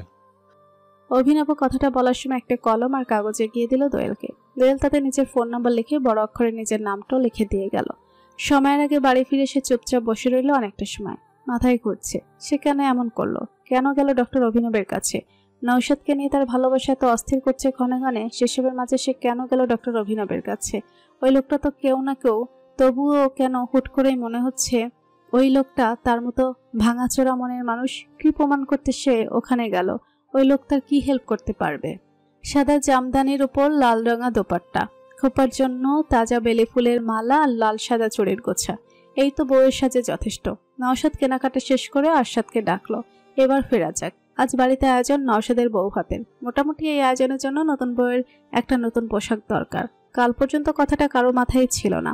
আজ একটু আগে নওশাদের মা তার বাবাকে ডেকে বলল, বউয়ের জন্য একটা বিয়ার শাড়ি কিনা দরকার ছিল। বাবুর্জিদের রান্নার তদারকি করছিল নওশাদের বাবা। স্ত্রীর কথা শুনে রাগে চোখে তাকালেন। ব্যঙ্গাত্মক স্বরে স্ত্রীকে ধমকে উঠলেন নওশাদের বাবা। খানিক বাদে ছেলেকে ডেকে 1000-5 টাকা ধরিয়ে দিলেন একটা শাড়ি আনার জন্য। নওশাদও তাই কিনে নিল সস্তার সিল্ক জামদানি আর দোপাট্টা। মনে মনে ঠিক করে নিল যখন তার খুব টাকা হবে তখন দামি দেখে একটা জামদানি গিফট করবে তার রুদ্রাণীকে। আপাতত বাবার ধারের টাকায় এটাই চড়াক গায়। দুপুরের খাওয়া দাওয়া শেষে খুব একটা সময় আর থাকেনি দিশানরা। বাড়িতে দোয়েল আর মাকে রেখে এমনিতেই 2 দিন তারা হাসি আনন্দে কাটিয়ে দিল, আর সম্ভব হচ্ছে না। দিশানরা চলে গেল, আবেগ তার মা বাবাকে নিয়ে ফিরল সন্ধ্যায়। যাওয়ার আগে আজ প্রথমবার সে মেয়ের জামাইয়ের সাথে হেসে 2 কথা বলেছে। মন থেকে মেনে নিয়েছে এই ছেলেটাই হতে পারবে তার কন্যা জীবন সারথী। এই মেনে নেওয়া অত সহজ ছিল না। রাতভর ভেবেছে তার স্বভাব আচরণের সাথে এই ছেলেটার একটু মিলও নেই, বরং আদর্শ ছেলেদের সবকটা গুণই আছে। বাবা মা চলে যাওয়ার পর অনেকটা ক্ষণ আয়েশা চুপচাপ বসেছিল বারান্দায়। পরনে তখনও তার নওশাদের আনা জামদানি, খোপায় বেলি ফুলের মালা। চুড়িগুলোই শুধু পড়ে গেল না, হাতের চেয়ে সাইজে বড় হওয়ায়। আজ থেকে খুব বেশি করে সাজানো হয়নি। নিজে নিজেই হালকা বেস মেকআপ, কালো আইলাইনারের সাজে শেষ করেছে। তার ননদ আগে আসতে পারেনি, আজ সকালে এসেছিল। সে নিজে আয়েশাকে খোপা করে ফুল লাগিয়ে দিয়েছে। এরই মাঝে ননদের জামাই আর ছোট ছোট ননদেরা মিলে নওশাদের ঘরটাও সাজিয়ে দিয়েছে। বিছানায় ছড়িয়ে আছে গোলাপের পাপড়ি। আর সে কোথা থেকে প্রদীপ সাজানোর বাটি খুঁজে আনলো অনেকগুলো। ঘরের ঠিক মধ্যখানে ফুল ছড়িয়ে প্রদীপ জ্বালিয়ে দিয়ে গেল। নওশাদ বিকেলের পর আর ঘরে ঢোকেনি। একটু আগে আয়েশাকে রেখে ননদেরা চলে গেল, সে এসে বসলো বারান্দায়। নদীর ঝুল ধাওয়া এপাশটায় অবিরত বইতে থাকে। শীত শীত আমেজ রয়ে গেছে এ হাওয়ায়। পাতলা দোপাট্টা ভেদ করে গায়ের পশমে কাটা দিচ্ছে হাওয়ার দাপট। দিনভরে ক্লান্তি হাওয়ায় মিলিয়ে যাচ্ছে প্রতিক্ষণে। আয়শার মন কেমনের এক অনুভূতি জড়ো হলো হঠাৎ। বিকেল থেকে লোকটা কোথায় আছে? ঘরের দরজায় টোকা পড়লো একবার দুবার। আয়শা নড়ে চড়ে বসে আওয়াজ তুলে বলল, দরজা খোলা আছে। কয়েক সেকেন্ড পেরিয়ে গেল, কেউ ভেতরে এলো না। আয়শার মনে হলো কেউ মজা করে টোকা দিয়েছে। উঠতে চেয়েও সে আর উঠল না। মিনিট 3 বাদে আবার টোকা পড়ল দরজায়। এবার আর বসা গেল না। দুপাশে ছড়িয়ে থাকা দোপাট্টা গুটিয়ে পায়ে পায়ে এগিয়ে গেল দরজার কাছে। কপাট খুলতেই দেখা গেল হাসি মুখে দাঁড়িয়েছে নওশাদ, হাতে 3টে গোলাপ কলি একসাথে বাঁধা। শুভ জন্মদিন মিসেস নওশাদ বলতে গিয়ে থেমে গেল নওশাদ। কে জানে মেয়েটা এখনো মন থেকে তাকে অ্যাকসেপ্ট করেছে কিনা। আয়শা চুপচাপ চেয়ে আছে। নওশাদ ভেবেছিল সারাদিন কেউ উইশ করেনি, বাড়ির লোকেরা উইশ না করেই চলে গেল। হয়তো নওশাদের মুখে উইশ পেয়ে খুশি হবে, আবেগে গলবে, তা না, এই মেয়ে রোবটের মতো দাঁড়িয়ে। আয়শা হাত বাড়িয়ে ফুল 3টা হাতে নিয়ে ছোট্ট করে ধন্যবাদ দিল। নওশাদের মনে হলো বড় লোকের মেয়ে দামি উপরে অভ্যস্ত, তাই হয়তো খুশি হয়নি। থাক, পরবর্তী প্ল্যানটা ভীষণ সুন্দর, সেটা পেয়ে নিশ্চয়ই আবেগে ডগমগিয়ে গলা জড়িয়ে ধরবে তার। তড়িঘড়ি ফোন তুলে কল দিল আরশাদকে। বেরোতে পারবো এখন? ওপাশ থেকে সম্মতি পেয়ে নওশাদ হাত বাড়ালো আয়শার দিকে। চলো। আয়শা কৌতূহলী চোখে তাকাতে নওশাদ নিজে আয়শার হাত টেনে নিয়ে এগিয়ে গেল সিঁড়ির দিকে। এদিক ওদিক তাকিয়ে দেখলো কেউ নেই এই সুযোগ। আয়েশাকে নিয়ে সোজা বেরিয়ে গেল বাড়ি থেকে। বাড়ির দক্ষিণে মাটির রাস্তা পেরিয়ে 2 মিনিটের দূরত্ব নদীর ঘাট। এ ঘাটে বাঁধা আছে 3-4টে ইঞ্জিন চালিত নৌকা। এখানে হাতে গুনে মাত্র কিছু লোকই নদী পার হয় এসব নৌকায়। বেশিরভাগই মোড় ঘুরে ব্রোবাজারে গিয়ে রাস্তা পার হয়, সোজা বন্দর এলাকায় চলে যায়। নওশাদ ঘাটে এসে চারপাশে চোখ বুলিয়ে দেখে নিল। আশাটা কেউ নেই এখানটায়। কথা ছিল তারা এসে কেকটা দিয়ে তবেই যাবে। নওশাদ আবারও কল করলো ভাইকে। কই তোরা? আমাদের দিয়া কি কাজ? যা আনতে বলছিলাম। থাম ভাই, তোর জিনিসপত্র আনছি। ডান পাশের প্রথম নৌকায় উঠে দেখ, পাটি বিছিয়ে সব রাখা। থ্যাঙ্কস রে। থ্যাঙ্কস রাখ, কালকে যে করেই হোক আমার কাজ করে দিবি। ওকে। কল কেটে ফোন পকেটে পড়ল নওশাদ। আয়েশার দিকে হাত বাড়িয়ে বলল, এসো। কখনো চলো, কখনো হেসো শব্দে নওশাদের বাড়িয়ে দেওয়া হাতের দিকে তাকায় আয়শা। না পরিচয় না প্রণয়, হুট করেই হয়ে গেল পূর্ণ পরিণয়। তবুও কত আহ্লাদে লোকটা আপন করছে তাকে। এই আপনা পান নিয়ে এক মুহূর্ত বিভ্রম খেলো যায় আয়েশার মুখে। এ সম্পর্কে কতটা গভীর হবে। এবারেও নওশাদ নিজেই হাতটা টেনে ধরে কাঠ বেয়ে উঠে পড়ে নৌকায়। পাটাতনের উপর সাজিয়ে রাখা একটা বাক্স, পাশে একটা চার্জার বাতি। আয়েশা এবার কৌতূহলী দৃষ্টিতে তাকায়। সন্ধ্যের আধার ঘন হয়ে নওশাদের মুখটা স্পষ্ট করে দিয়েছে। নওশাদ হাত বাড়িয়ে চার্জার জ্বালিয়ে নিল। নিজে ফোনের ক্যামেরা অন করতে করতে আয়েশাকে বলল, বক্সটা ওপেন করো। আজ্ঞাবহ ছাত্রীর মতো চুপচাপ বক্সটা খুলল আয়েশা। তৎক্ষণাৎ বক্সের ভেতর থেকে উন্মুক্ত হলো সিম্পল এক বার্থডে কেক। আয়েশা এবার ভীষণ অবাক হলো। নদীর ওপর এলোমেলো হাওয়া বইছে, হাওয়ায় উড়ে যাচ্ছে আয়েশার মাথায় থাকা দোপাট্টা। নওশাদ ছটপট করে ফেললো দোপাট্টার এক অংশ। আয়েশা তখনও নিশ্চুপ চেয়ে আছে কেকের দিকে। শুভ জন্মদিন। আরো একবার কেক কাটো। কার জন্মদিন? প্রথম মুখ খুলল আয়েশা। নওশাদ থতমত খাওয়া গলায় বলল, তোমার। কে বলল? এবার আর রাগ করছে না নওশাদ। সে তো ফেসবুকে আয়েশার নাম সার্চ করেছিল কিছুদিন আগে, সেখানেই দেখেছিল জন্ম তারিখটা। এখন কি বলবে? আজ আমার জন্মদিন, এটা কার কাছে জেনেছেন? বোকা বোকা চোখে সামনে তাকায় নওশাদ। আধার কেটে দেখতে চেষ্টা করে রুডানির স্বচ্ছ মুখটা, ব্যর্থ হয়। থম ধরে বসে থাকে কয়েক সেকেন্ড, তারপর জানতে চায়, আজ তোমার জন্মদিন নয়? না। তবে ফেসবুক আইডিতে এটা কেন দেয়া? আয়েশা এবার অবাক হয় ভীষণ। তার আইডিতে সঠিক ডেটটাই তো আছে, তিনি কেন ভুল দেখলেন? আইডিতে সঠিক ডেট দেয়া। নওশাদের বিশ্বাস হলো না। সে এবার নিজের ফোনটাই বের করে আয়েশাকে সার্চ করে আইডিটা দেখলো। প্রোফাইলে সত্যি আজকের ডেট দেয়া। আয়েশার হাসি পায়, তবুও হাসি না। লোকটা কতখানি মেহনত করলো তার জন্মদিন উপলক্ষে, আর তার ইচ্ছে হলো না নওশাদের উৎসাহ নষ্ট করার। নাইফ কোথায়? দিন, কেক কাটি, ওদেরকেও ডাকুন। নওশাদ বক্সের পাশে প্লাস্টিক চাকুটা দেখতে পেল। আয়েশাকে সেটা এগিয়ে দিতে দিতেই বলল, কাদের ডাকবো? আপনার আয়োজনে যারা সাহায্য করলো, খুব সম্ভবত আরশাদ ভাইয়াই মূল হোতা। নওশাদ হেসে ফেলল। আরশাদের নম্বরে ডায়াল করে ডাকলো তাদের। খুব বেশি মানুষ না আরশাদ ভাই। আরশি আর সিয়াম অবগত ছিল এই আয়োজন সম্পর্কে। 3 জনে এলো নদীর পাড়ে। আয়েশা কেক কাটার জন্য চাকু হাতে তুলতে সিয়াম আটকালো। ভাবি থামেন। নওশাদ ভাই, ওই পাশে যাও না, ভাবির মুখোমুখি। মোটামুটি ফটোগ্রাফির শখ থাকায় সিয়াম বারবারই বিভিন্ন অনুষ্ঠানে ছবি টবি তোলে।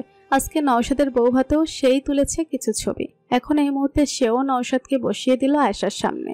মধ্যিখানে কেকটা রেখে পাটাতনের ফাঁকে সার্জের বাতিটা আড়াল করে তুলে দিল কয়েকটা যুগল ফটো। কিছু ফটো তোলা হয়ে যেতে আয়েশা কেকটা কাটলো। সবাই মিলে কেক কাটাকাটি সমাপ্ত করে বাড়ি ফিরতে রাত বাজলো 8:30। নওশাদের মা ছেলে আর বউকে এক পলক দেখে আড়ালে থুতু ছিটালেন। মনে মনে বললেন, নজর না লাগুক, দুটোতে বেশ মানিয়েছে। আজকে আনুষ্ঠানিক আয়োজন ছিল বউ ভাতের। নওশাদের মা ছেলের বউকে সদ্য বিবাহিত বউয়ের মতোই আজ ঘরে পাঠিয়ে দিলেন দ্রুত। আরশিকে দিয়ে রাতের খাবারটাও বরকনের জন্য ঘরে পাঠাতে ভুললেন না। এসব দেখে আয়েশা মনে মনে সংকোচ করছিল। বিয়ের আজ 8 দিন চলছে, আর এই কয়েকটা দিনে আয়েশা টের পেয়েছে তার শ্বশুরমশাই মানুষটা তাকে বৌমা হিসেবে পেয়ে দারুণ খুশি। আর শাশুড়ি মা নেহাত সরল মহিলা, তিনি যে কাউকে পেলেই খুশি হয়ে যেতেন বোঝা যায়। আর নওশাদ, আয়েশা এখনো বুঝতে পারছে না নওশাদের বিয়েটা নিয়ে ঠিক কতখানি খুশি আছে অথবা দুঃখে। তার আচরণ স্বাভাবিক, হুট করে বিয়ে হওয়াতে সম্ভবত খুব একটা গায়ে পড়ছে না। সময় দিচ্ছে আয়েশাকে, তা আয়েশা বোঝে, নইলে এক ঘরে এক বিছানায় থেকে অসভ্য কোনো আচরণ করেনি লোকটা, আর না কখনো সুযোগ নেওয়ার চেষ্টা করেছে। তবে কালকের কাছে আসার মুহূর্তটা অন্যরকম লেগেছে তার। একটিবারও মনে হয়নি নওশাদ অন্যায় কিছু করেছে। আয়েশা বসে বসে ভাবছিল। এসব কথায় নওশাদকে সে তার দৃষ্টি আকর্ষণ করার চেষ্টা করলো, সফল হলো। আয়েশা তাকালো তার দিকে। খাবার খেয়ে নে এবার। ছোট্ট করে জবাব দিল আয়েশা। তার আগে তুমি শাড়িটা বদলে নাও। আয়েশা মাথা ঝাঁকিয়ে জবাব দেয়, আচ্ছা। আরো খানিকটা সময় পার হয়। আয়েশার শাড়ি বদলে খাবার খাওয়া শেষে নওশাদ থালা বাটি হাতে নিতেই আয়েশা বলে, আমি নিচ্ছি। রসুই ঘরে দু যা মিলে গুছিয়ে রাখছিল বাড়তি থাকা খাবার দাবার। এবারই তাকে ফ্রিজ ছিল না, এখন হয়েছে। একটা না, একসাথে দুটো ফ্রিজ এসেছে নওশাদের চাচা আর তার ছেলের টাকায়। আজকের আয়োজনে অনেক খাবার দাবার রয়ে গেছে, সেগুলোর অনেকটাই ঢুকে যাচ্ছে বড় ডিপ ফ্রিজটায়। কাল সকাল অবধি জমে গেলেই কিছু খাবার নিশির সাথে দিয়ে দেবে, কিছুটা যাবে ফুফুর সাথে, কিছুটা নওশাদের নেবে, বাকিটা থাকবে এ বাড়িতে। নওশাদের মা নিজ হাতেই সবার জন্য আলাদা আলাদা করে গুছিয়ে দিলেন। এরই মাঝে আয়েশা এলো থালাবাটি হাতে। চাচি শাশুড়ি খুশি হলেন তাকে দেখে। গাঢ় আসে আদুরে গলায় বললেন, এই না হলে ঘরের বউ, আসো রাখো এগুলা। আয়েশা রাখলো সব রান্নাঘরের সিঙ্কে। এ বাড়িতে সবচেয়ে সুন্দর জায়গা হলো রান্নাঘর আর বাথরুমটা। পুরো বাড়ি কাঠের হলে দুটো একেবারে পাকা আর মোজাইক করা। আয়েশা নিজেই থালা বাসন ধোয়ার জন্য হাত বাড়ালে শাশুড়ি মা থামিয়ে দিলেন। রাখো বউ, তোমার ধুইতে হইব না, ঘরে যাও। আয়েশা শোনেনি বারণ। নিজ হাতে প্রথম মধ্যবিত্ত সংসারের রান্নাঘরের থালাবাটি ধুয়ে শাশুড়িদের হাতে হাত খাবার দাবার গুছিয়ে রাখলো ফ্রিজে। নার্গিস বেগম অপলক চেয়ে চেয়ে দেখলেন বড়লোক বাড়ির কোমল মনের মিষ্টি মেয়েটাকে, আর মন ভরে দোয়া করলেন যেন স্বামী সুখে ভরন্ত থাকে আজীবন। পড়ার টেবিলে বসে থেকে লাভ কিছুই হলো না। সন্ধ্যা থেকে এক অক্ষরও মুখে আসেনি। চোখ ঝাপসা হয়ে আছে অনেকক্ষণ ধরে, তবুও জলধারা গড়ানোর সাহস করে উঠছে না, যেন চললেই যাবজ্জীবন কারাদণ্ড ভোগ করতে হবে। বুকের ভেতর কেমন এক হাহাকার সারাক্ষণ জ্বলসে দিচ্ছে ভেতরটা। এত হাহাকার কেন? ভালোবাসার যন্ত্রণাদায়ক তা তো শুনেছে, দেখেছে মুভি ড্রামাতেও, কিন্তু সেসব তো সাজানো, কাল্পনিক। বাস্তবেও তা এত দমবন্ধকর কেন হয়? মন যে কিছুতেই মানতে চায় না। আর কবে দেখবে সে নওশাদকে? কতদিন হলো চোখের সামনে দেখতে পায় না, একটু কথা শুনতে পায় না। পড়াতে এলেই সে কোনো না কোনো ভুল পেয়ে ধমকে উঠত দোয়েলকে। দোয়েল মিস করে সেই ধমক, ভয়ঙ্কর রকম মিস করছে সে। ইচ্ছে করে ছাদ থেকে লাফিয়ে পড়তে যেন সারা জীবনের জন্য মিস করা বন্ধ হয়ে যায়। ঝাপসা চোখে কলম তুলে বা হাতের তালুতে খুব সুন্দর করে নকশা করে। সেই নকশায় চমৎকার করে লিখে দেয় নওশাদ নামটা, আর ভাবে সে কখনো মেহেদিতে লিখবে এই নাম। বিছানা ছেড়ে ফুল সরিয়ে দিল নওশাদ। আয়েশা ঘরে ঢুকতেই সে বালিশ ঠিক করে দিয়ে জিজ্ঞেস করলো, ঘুমাবে? আয়েশা জবাব দিল না। নওশাদ সন্ধ্যা 3টে গোলাপ এনেছিল, তা এখন পড়ে আছে বিছানার পাশে থাকা টেবিলের উপর। নদীর পাড়ে যাওয়ার তাড়ায় নওশাদ সেটা এখনো রেখে গিয়েছিল, তার দেয়া হয়নি আয়েশাকে।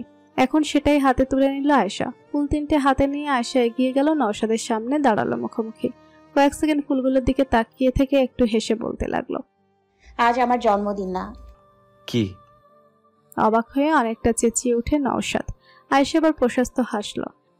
আপনি যে আইডিটা সার্চে পেয়েছেন সেটা অনেক পুরনো আইডি। ক্লাস 8-এ থাকতে দাদু খুলে দিয়েছিল। ডেটটা দাদুর জন্মদিনের, এবং দাদু যাওয়ার আগে আমি উইশ করেছিলাম। ওই যে আপনাকে বললাম দুটো সাদা রসগোল্লা কিনে দিতে বললাম, ওটা স্পেশালি দাদুর বার্থডে গিফট। দিদার ভয়ে বেচারা রসগোল্লা খেতে পারে না, কিন্তু দাদুর ফেভারিট সেই মিষ্টি, তাই কাউকে না জানিয়ে আনিয়েছিলাম। আয়েশার কথা শুনে ভেবাচেকা খেয়ে যায় নওশাদ। সত্যি সে এনে দিয়েছিল। দুটো রসগোল্লা ভেবেছিল বউ তার নিজের জন্য আবদার করেছিল। বউয়ের প্রথম আবদার ভেবে সে সত্যি সত্যি লুকিয়ে এনেছিল। এখন সত্য জেনে তার মুখটা হা হয়ে গেল। চকচকে রোদের সকাল, চারপাশে সোনালি রং ঝিলিক দিচ্ছে, ঝলসে দিচ্ছে চোখ মুখ। এই রোদের আলোয় নিকানো উঠোনে আজ মাছের হাট বসেছে। ভোরে জেলেপাড়ায় তাজা ছোট পাঁচমিশালি আর বড় সাইজের দুটো বোয়াল পেয়ে নওশাদের বাবা কিনে এনেছেন। ঢাকায় ফিরে টাটকা মাছ কমই খাওয়া হয়, বেশিরভাগ সময় কিনতে হয় ছোট বাজারের বাসি বরফ দেয়া মাছ। বাড়ি থেকে আরো দূরে হওয়ায় সেদিকেও যান না খুব একটা। সবসময় কেনা হয় বড় সাইজের রুই আর চিংড়ি। ছোট তাজা মাছ না পেয়ে তো আর কেনাই হয় না। আজ পেয়ে ভালোই হলো। মাছগুলো কেটে ধুয়ে কিছু মাছ এখনই রান্না করতে বলেছেন, বাকি কিছু ডিপ ফ্রিজে বরফ করে নিয়ে যাবেন সাথে। দুটো বোয়ালের একটা এখনই রান্না হবে, সেই সাথে পাঁচমিশালি নারকলি ট্যাংরা পুঁটি মিলিয়ে রান্না হবে বাড়ির গাছে লতিয়ে ওঠা ধুন্দল বড় বড় মলা মাছগুলো চচ্চড়ি, সেই সাথে ছোট ছোট বেলে মাছের অল্প ঝোলের তেঁতুল টক। মাছের পরিমাণ অনেক বেশি হওয়ায় আরশাদের মা ডেকে নিলেন পাশের বাড়ির জরির মাকে। হাতে হাতে কাটতে গিয়েও ঘন্টা পেরিয়ে গেল। এদিকে সকালের নাস্তায় দেরি না হয়ে যায় ভেবে আরশিকে বলা হয়েছিল রুটি বানাতে। আয়শা চুপচাপ দেখলো সবার কাজ, কেউ তাকে ডেকে বলছে না একটা কাজও করে দিতে। তার মনে হলো এ বাড়ির মানুষগুলো তাকে স্নেহ করে ঠিক, কিন্তু দূরত্ব রাখে। এই দূরত্বটা কিসের তা আবিষ্কার করতে খুব একটা সময় লাগেনি তার। সবার ধারণা সে বড়লোক বাড়ির মেয়ে, গাড়িতে চড়ে অভ্যাস, তাকে কখনো কাজের কথা বলা যাবে না। বিব্রত হয় আয়শা, সে কেন মুখ ফুটে কিছু বলতে পারে না। তার উচিত শাশুড়িকে বলা, মা আমি বানাচ্ছি রুটি। আরশি রুটি বানানো শুরু করতে আয়শা চেঁচিয়ে রুটি বানালো। বড় মামি তাকে অনেক কাজই শিখিয়েছে, প্রয়োজন পড়ে না বলে করে নিয়েই যা। আজ কাজে এলো মামির এই শেখানো। রুটির সাথে একটা সবজিও রেঁধে নিল, তবে সবজি রান্নাটা ঠিকঠাক পারে না আরশির কাছে জেনে নিল। বাড়ির পুরুষরা নাস্তার জন্য বসতেই গরম গরম রুটি সেকে দিল আয়েশা। নওশাদের বাবা খুব খুশি হলেন ছেলের বউয়ের কাজ দেখে। নাস্তার পরপরই তাড়া পড়লো ব্যাগপত্র গুছিয়ে নেয়ার। বিকেল 4টার মধ্যে বেরিয়ে পড়বে, হাতে সময় খুব একটা নেই। নওশাদ সকালে নাস্তার পর আর বাড়ি ফিরেনি। গেছে কোথায় সে কথাও কারো জানা নেই বলে নার্গিস বেগম বৌমাকে বললেন, নওশাদের একটু কল দিয়া দেখো তো কই আছে। আয়শা ফোন হাতে তুলতে মনে পড়লো নওশাদের নাম্বারটা নেই তার কাছে। কি করে সে বলবে সবাইকে কথাটা? তারাই বা কি ভাববে? স্বামীর নম্বরটা এখন পর্যন্ত বউয়ের কাছে নেই। সম্পর্কটা স্বাভাবিক নয় এমনটাই না ভেবে নেবে সকলে। কয়েক সেকেন্ড কেটে গেল ভাবনায়, পরক্ষণেই বুদ্ধি এলো। আমার ফোনের ব্যালেন্স শেষ হয়ে গেছে আন্টিমা, আরশির ফোন থেকে করছি। মা সম্বোধনের বেশ সংকোচ হলো। বড় মামি আর দিদা মিলে বেশ করে তাকে শিখিয়ে দিয়ে গেছে সে যেন শ্বশুর শাশুড়িকে বাবা মা বলে সম্বোধন করে। চেষ্টা করলো বলতে, তো সমস্যা হয়নি।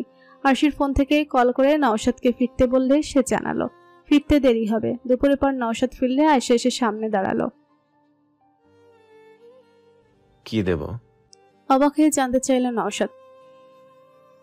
কার? আপনার। কেন? এ কেমন প্রশ্ন? কেন?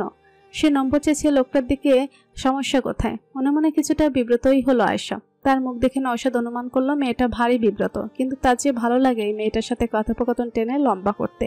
মন বলে এই স্বল্পবাক মেয়েটা একটু বেশি কথা বলুক, সে শুধু চুপটি করে শুনে যাবে। আয়শার কিছুই বলল না দেখে নওশাদ নিজের ফোনটা এগিয়ে দিল। তোমার নাম্বারটা ডায়াল করো। আয়শা তাই করলো। নওশাদের নম্বর থেকে কল ঢুকতেই সে নম্বরটা সেভ করলো। সেই সাথে অবাক হলো ভীষণ, লোকটার ফোনে তার নম্বর সেভ করা, তাও একটা অন্য নামে, রুদ্রানী। চমৎকার তো নামটা। আর চোখে আয়শা তাকায় লোকটার দিকে, তখনই চোখাচোখি হয় দুজনের। আরশদের কথা রাখা গেল না। আজকে কথা ছিল দু ভাইতে মিলে বউ আর বাগদত্তাকে নিয়ে ঘুরতে যাবে কাছেরই এক চরে। ইচ্ছে থাকলেও সময় স্বল্পতায় সম্ভব হলো না। নওশাদের অফিসের ছুটি শেষ না হলেও বাবার দোকান বন্ধ আছে কতগুলো দিন ধরে। তার ওপর বন্ধুরা কল দিচ্ছে ফ্ল্যাট পেয়েছে দুটোটা দেখার জন্য। ব্যস্ত শহরের অলিগলি সব জায়গাতেই আজকাল ঘর পাওয়া মুশকিল। দুদিনের মধ্যে না গেলে বাড়িওয়ালার অন্য কাউকে দেখাবেন। বিকেল হতে রওনা দিল নওশাদরা। ঢাকায় ফিরতে রাত হলো অনেক। ভাগ্যিস চাচি আসার সময় বিরিয়ানি রান্না করে সাথে দিয়েছিলেন। বাড়ি ফিরে তারা কোনো মতো ফ্রেশ হয়ে খাবার খেয়ে শুয়ে পড়ল। ক্লান্ত শরীরে ঘুমাতে সময় খুব একটা না লাগলেও ঘুম ভেঙে গেল শেষ রাতে। কারেন্ট চলে গেছে, তার উপর ঢাকা শহরের অতিমাত্রায় তাপসাধের ঘুমে ব্যাঘাত ঘটালো। নওশাদের ঘুমটা আগে ভাঙলো। সে দেখলো পাশের মানুষটা এপাশ ওপাশ করছে, হয়তো গরম ঠেকছে ভীষণ। তার উপর মেয়েটা ঘুমায়ও তো ওড়নাটাকে খুব করে পেঁচিয়ে। ফোনের ফ্ল্যাশ অন করে নওশাদ এদিক সেদিক খুঁজে একটা পাতলা খাতা পেল। এ ঘরে হাত পাখা নেই, তাই খাতাটাকেই কাজে লাগালো। ঘুমন্ত ভাইয়ের পাশে বসে আদর্শ স্বামীর মতো বাতাস করতে লাগলো। নওশাদের মনে হলো আদর্শ স্বামীরা নিশ্চয়ই বউকে গরমে ভাবেই বাতাস করে। নিজের ভাবনার ফিসলামিতে হাসি পেল তার। বিয়ে করে কি বউ পাগল হয়ে গেল নাকি? দিশান আজ অফিসের কাজে দিনাজপুর যাবে। সকাল সকাল ছেলেকে দেখে এলো মেয়ের ঘরের দরজায়। কিছুদিন ধরে মেয়েটা যে তার মনোকষ্টে ভুগছে তা সে টের পেয়েছে খুব করে, কিন্তু কি করা যায়, ছেলে মেয়ে বড় হলে আলাদা এক পর্দা পড়ে সম্পর্কে, না চাইতে কতকে ইগনোর করতে হয়, তবে আদর করে অনেক কিছু বুঝিয়েও দেয়া যায়। দিশান জানে মেয়ের এই বয়সে অনেক কিছুই ঘটছে যা সে বাবা হয়ে সরাসরি জিজ্ঞেস করতে পারে না। সে চেষ্টা করছে কথা বলে এটুকু বোঝাবার, মা তুমি কিছুতেই কখনো ভেঙে পড়ো না, তোমার পাশে সবসময় তোমার পাপা আছে। অনেকটা সময় দরজার কাছে দাঁড়িয়ে থেকেও দিশান ডাকতে পারলো না মেয়েকে। সে চলে গেল নিজ গন্তব্যে। যেতে যেতে ছোট্ট করে মেসেজ রাখলো মেয়ের জন্য।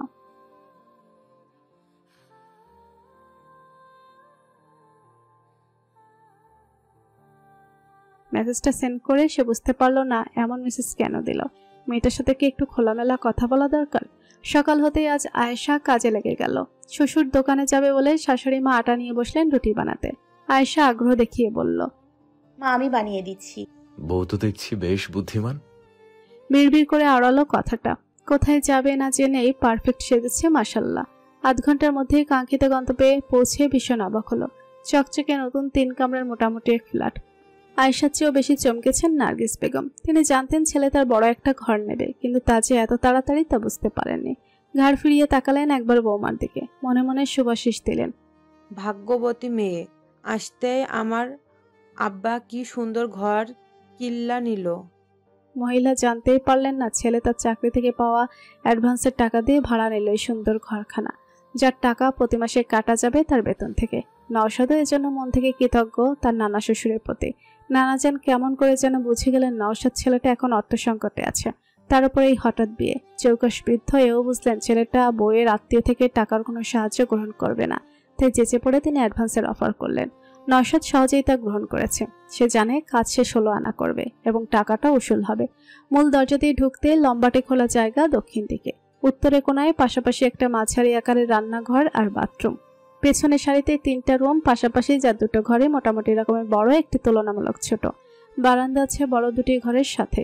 নার্গিস বেগম খুশিতে ছেলেকে বলে উঠলেন, ঘরটা অনেক সুন্দর আব্বা, বউ ভাগ্য ভালো তোমার। নওশাদ শব্দহীন হাসল। কথাটা শুনে আর আয়েশা রক্তিম হলো। হুট করে লজ্জারা এসে ভিড় করলো তার লম্বাটে মুখটাতে। শাশুড়ি মায়ের কথাটা শুনতেই পায়নি এমন ভান করে সে চলে গেল কোনার ঘরের বারান্দাতে। চঞ্চল দৃষ্টি ফেলতে লাগলো অদূরে এক নারকেল গাছের ওপর বসা এক কাক দম্পতির দিকে। মাত্র কয়েক সেকেন্ড অথবা 1টা মিনিট পার হলো, একা পরক্ষণেই টের পেল তার ঠিক পেছনে এসে দাঁড়িয়েছে বর মহাশয়। গাঢ় শ্বাস ফেলে স্পষ্ট করে তার কানের কাছে বিড়বিড় করলো মানুষটা, রোদের নিচে রুদ্রাণী, মনোহরণী, মনোময়িনী, আমার পাজরের বাঁকাহার, যাকে রোদের মতো ভালোবাসি, আমিও যেন হয়ে যাই ভালোবাসা তার। শিরশিরানি দিল হৃদয়ের রক্তচ্ছ্বাস, হাওয়া দিল অচেনা অনুভূতি। আয়েশা অবাক হয়। সে অনুভব করতে পারে এই লোকটার শব্দদের আবেদন। এমন কেন হয়? তারা একে অপরের খুব কাছে থাকলেও খুব বেশি আপন তো নয় নাকি? হ্যাঁ, এত অল্প সময়ে কাউকে এত গাঢ় আর গভীরভাবে উপলব্ধি করা যায়। আয়েশা চোখ বুজে আর একটু শুনতে চায় নওশাদকে। একই লোকটা থেমে গেল, আর কিছুই কি বলার নেই? মাসের 1 তারিখ লাগলো না তার আগেই সুযোগ মিলল নতুন ফ্ল্যাটে আসার। নওশাদের অফিসের ছুটি শেষ হয়ে গেছে আরো 2 দিন আগে, তাই দিনের বেলায় সম্ভব হলো না নতুন ঘরে ঢোকা। একদিন অফিস থেকে ফিরে মাকে বলল ঘরের জিনিসপত্র সব গোছাতে হবে। ঘরে আসবাব অনেক বেশি তেমনটা নয়, তবুও নার্গিস বেগম আটকে উঠলেন। কত কি আছে গোছানোর, এক রাতে কিভাবে হবে? নওশাদ বুদ্ধি দিল আজ রাতে শুধু আলমারি আর রান্নাঘরের মালপত্র বস্তাবন্দি করবে। রাত 1:30 অবধি তাই করলো নওশাদ আর আয়েশা মিলে। পরের দিন নিশি এলো মায়ের ফোন পে। সারাদিন ভর হাতে হাত কাচের সব জিনিসপত্র আর বইপত্র বেঁধে নিল। সন্ধ্যায় নওশাদ ফিরল ট্রাক ভাড়া করে, সঙ্গে ছিল 3 জন লোক। বাবা মা চুপচাপ দেখলেন ছেলের কাজকর্ম। রাত 10টা নাগাদ তারা শিফট হয়ে গেল নতুন ফ্ল্যাটে। অত রাতে ঘর গোছানো সম্ভব নয় বুঝতে পেরে তারা প্রত্যেক রুমে ফ্লোরে তোষক চাদর বিছিয়ে ঘুমানোর ব্যবস্থা করলো। নওশাদ ভেবেছিল রাতটা বাইরের খাবারে পার করবে। তাকে আর তার পরিবারকে অবাক করে দিয়ে খাবার এলো শ্বশুর বাড়ি থেকে, সেই সাথে নানা শ্বশুর বাড়ি থেকেও। চৈদি জানতো আজ আয়েশার ফ্ল্যাটে উঠছে। সে ঐশীকে জানাতে ঐশী বলল, খাবার পাঠানো দরকার, এত কাজের পর তারা রান্না বান্না করবে কখন? চৈতি মনে মনে খুশি হলো খুব। ঐশী আপুও যথেষ্ট ভালোবাসে আয়েশাকে, এতে কোনো সন্দেহ নেই। ওদিকে আয়েশার দাদি জানতেন ফ্ল্যাটের কথা। তিনি আফসোস করে ছেলের সামনে এই কথা তুলতেই আবির ক্ষীণ স্বরে বলল, ওদের জন্য রাতের খাবার পাঠালে ভালো হতো না? ওরা তো কাজেই ব্যস্ত থাকবে। ব্যাস, আর ভাবা লাগলো না। দাদি অনেক পদ রেঁধে পাঠিয়ে দিলেন খাবার। সন্ধ্যা থেকে টানা পরিশ্রমে সকলে বেশ ক্লান্ত থাকায় বিছানায় গা এলিয়ে দিল দ্রুত। নওশাদ আগেই বিছানা সাজিয়ে টান টান হয়ে শুয়ে পড়ল। আয়শা দরজা বন্ধ করে বসতেই নওশাদের কণ্ঠে বাজলো, খুব বিপদে ফেলে দিলাম তাই না? আকস্মিক কথাটা বুঝতে সময় লাগলো আয়শার। যখন বুঝতে পারলো প্রশ্ন করলো, কিসের বিপদ? এই যে রাজকন্যাকে প্রজার ঘরে এসে ঘুটে কোরানির মতো কত কাজ করতে হচ্ছে। রাজকন্যা? স্বগতোক্তি করলো আয়শা। নওশাদ জবাবে বলল, আয়শা ভাবুক হয় কথাটা শুনে। সে সত্যিই রাজকন্যা ছিল। রাজকন্যারা কি মানসিক যন্ত্রণা ভোগ করে? তারা কি রাজা আর রাজমাতার স্নেহ ছাড়া বড় হয়? মা বাবাহীন নদীরটা হুট করে চোখের পাতায় ভেসে ওঠে আয়শার। চোখের কোণে চিকচিক করে জল। ঘরে বাতিটা নেভানো হয়নি বলে হয়তো নওশাদের চোখ এড়ালো না আয়শার বিষণ্ণ মুখটা থেকে। একটু আগেও ওই মুখে মেঘ ছিল না। নিজের ভুল বুঝতে পেরে নওশাদ গলা ছেড়ে কাশলো। শোয়া থেকে উঠে বসলো আয়শার কাছ ঘেঁষে। হাত বাড়িয়ে আয়শার ডান হাতটা মুঠোয় পড়ে নিল। আয়শা চমকায় না, ফিরেও তাকায় না। নওশাদ আর একটু সাহস দেখিয়ে মুঠোয় রাখা বইয়ের হাতটা তুলে গাঢ় স্পর্শে চুমু দেয়। এবার বোধহয় শিহরিত হয় আয়শা, কেঁপে ওঠে একটুখানি। চলো চলো চোখে এবার জমা হয় লজ্জারা। নওশাদ আরো একটু এগিয়ে যায় আয়শার দিকে। গায়ে গা লেগে গেছে, বেড়ে গেছে হৃদয়ের স্পন্দন দুজনারই। চিবুক টেনে নিজের দিকে ঘুরিয়ে নেয় আয়শার মুখটা। নিজেও খানিকটা মুখ বাড়িয়ে চোখে চোখ ফেলে ফিসফিস করে নওশাদ বলে ওঠে, রাজকন্যাই তো এসেছে আমার ঘরে, সন্দেহ আছে তোমার? আয়শা চোখ তুলে তাকায় না মানুষটার দিকে। এত কাছে লোকটা নিঃশ্বাস ঝরে পড়ছে তার নাকে, মুখে, ঠোঁটে। নাকে আসছে গাঢ় এক সুবাস। এটা কি নওশাদের গায়ের ঘ্রাণ না পারফিউমের? আয়শার মনে পড়ে কাজ শেষে একটু আগেই গোসল করে এসেছে লোকটা। এত সাবানের ঘ্রাণও নয়। শিহরণে কাঁপছে আয়শার শরীর, ধক ধক করছে বুক। এখন ছটফটে অদ্ভুত অনুভূতি। নওশাদ একটুও সরছে না দূরে, বরং সুযোগ বুঝে একেবারে বুকের উপর চেপে ধরল আয়শাকে। চোখ মুখ বুঝিয়ে প্রমাদ গুনছে আয়শা। আর আসবেন না কাছে, দম আটকে আসে আমার অন্যরকম অনুভূতিতে। মুখে উচ্চারণ করা দায়। এ কথাগুলো আয়শা গায়ে লিয়ে নওশাদের বুকে। সুযোগ হাতছাড়া করতে নেই, কথায় আছে সুযোগের সদ্ব্যবহার করতে হয়। নওশাদও তাই করলো। কয়েক সেকেন্ড চুপ করে দেখতে থাকলো বুকের ওপর তার নিস্তব্ধতায় ডুবে থাকা রুদ্রাণীকে। এরপর একটুও সময় ব্যয় না করে আলতো চুমু খেয়ে নিল আয়শার ঠোঁটে। রুক্ষ শুষ্ক প্রথম চুমুটা ঠোঁটে খেয়ে নওশাদ দ্বিতীয় চুমু খায় আয়শার কপালে। দীর্ঘ এক চুমুর পর তাকায় আয়শার মুখে। আবারও চোখে জল, টইটম্বুর আয়শার। আর সেই জলের ব্যাখ্যা নওশাদ জেনে গেছে এক মুহূর্তে। ঠোঁট টেনে প্রশস্ত হেসে কানের কাছে মুখ রেখে ফিসফিস করে,